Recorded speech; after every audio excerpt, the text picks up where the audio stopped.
بسم اللہ الرحمن الرحیم۔ ایک ویڈیو شعر کے موضوع پر۔ سامعین و ناظرین، شعر اظہار ما فی الضمیر کا ایک ایسا منفرد ذریعہ ہے جو کیف آگیں بھی ہے اور اثر انگیز بھی۔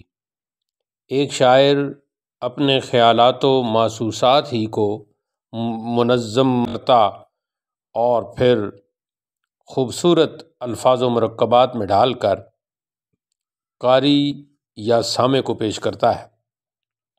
اس تناظر میں یہ بات بلا خوف تردید کہی جا سکتی ہے کہ ایک شاعر کے جو محسوسات و تخیلات ہوتے ہیں یا جس انداز سے وہ فکر و تدبر کرتا ہے وہ دوسروں کے بس میں نہیں ہوتا۔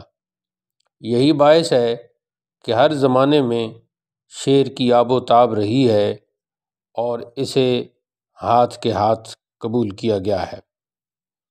اسلام نے جہاں تہذیب و تمدن اور ثقافت کے جملہ مظاہر کو دل آویزیاں عطا کی ہیں، وہاں شعر کی اہمیت کو بھی دو چند کیا ہے۔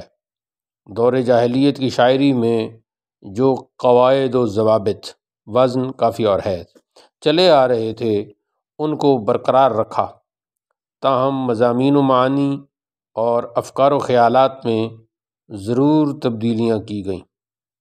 شعر گوئی کی تطہیر کی گئی اور شاعر کو آداب و اخلاق کا پابند بنایا گیا۔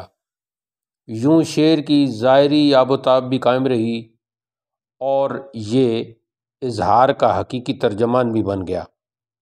رسول رحمت صلی اللہ علیہ وسلم کی ایک حدیث کے الفاظ مبارکہ ہیں: ان من الشعر لحکمۃ، بلا شبہ بعض شعر حکمت ہوتے ہیں۔ ایک اور روایت کے کلمات یوں ہیں: الشعر کلام فمنہ حسن ومنہ قبیح فخذ الحسن ودع القبیح۔ شعر ایک کلام ہے اور کلام اچھا بھی ہوتا ہے اور برا بھی، پس اس میں سے اچھا کلام شعر قبول کر لو اور برے کو چھوڑ دو۔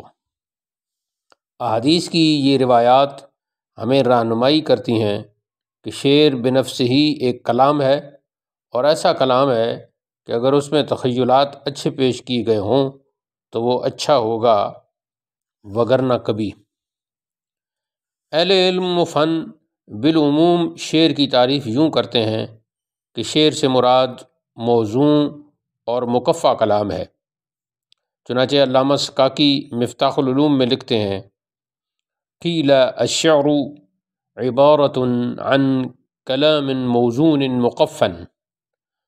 ترجمہ: کہا گیا ہے کہ شعر موزوں اور مقفع کلام سے عبارت ہے۔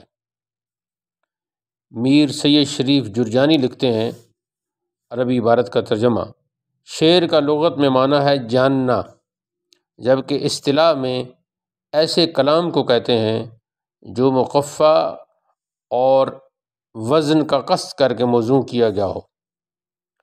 قصد کی قید لگانے سے اللہ تعالیٰ کی آیات الذی انقض ظہرک ورفعنا لک ذکرک شعر سے خارج ہو جاتی ہیں۔ بلا شبہ یہ کلام مقفع و موزوں تو ہے لیکن شعر نہیں ہے، اس لیے کہ اس کے موزوں ہونے میں قصد و ارادہ شامل نہیں۔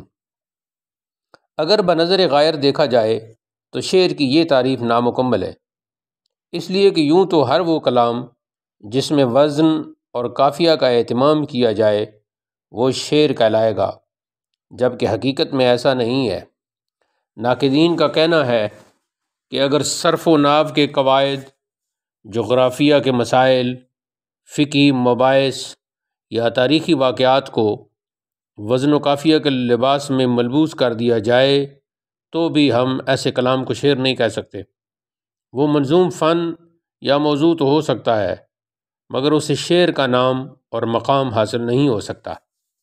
اس سے یہ بات کامل طور پر واضح ہو جاتی ہے کہ کسی تخیل یا حقیقت واقعیہ کو محض عروضی اوزان میں ڈھال دینا شعر کہلانے کے لیے کافی نہیں، بلکہ اس میں کچھ اور خصائص و مزایا کا ہونا بھی لابودی ہے۔ وہ خصائص و مزایا ہیں منفرد تخیلات اور اچھوتے افکار و معارف کا ایک خاص انداز سے اظہار، پاکیزہ جذبات اور لطیف محسوسات کی ایک البیل نہج پر تعبیر۔ چنانچہ نقادان فن شعر کی جو جامع و معنی تعریف کرتے ہیں وہ کچھ یوں ہے: شعر سے مراد وہ فصیح و بلیغ کلام ہے جس میں وزن کے علاوہ انوکھے اور اچھوتے خیالات نیز لطیف محسوسات و جذبات کو اس طرح سمویا گیا ہو کہ قاری یا سامع کے دل و دماغ پر براہ راست اس کا اثر پڑے۔ ادب کی اصطلاح میں اسے شعر فنی کہا جاتا ہے۔ شعر فنی کے اجزائے ترکیبی درج ذیل ہیں۔ نمبر 1، ایسے معانی اور مطالب کا پایا جانا جنہیں خیال نے جنم دیا ہو۔ نمبر 2، ایسے خوبصورت اور چیدہ الفاظ کا پایا جانا جن سے شعر کے تخیل اور موسیقیت میں ہم آہنگی پیدا ہو جائے۔ نمبر 3، شعر کا کسی خاص وزن میں ہونا۔ بعض اہل علم کے نزدیک شعر کے اجزائے ترکیبی میں وزن کو اتنی اہمیت حاصل نہیں ہے، بلکہ وہ صرف شعر کی اثر انگیزی کو ہی سب کچھ گردانتے ہیں۔ ایسے میں اگر کسی نثری کلام میں بھی ایسی اثر انگیزی پائی جائے تو ان کے نزدیک وہ نثر پارہ شعر کہلائے گا۔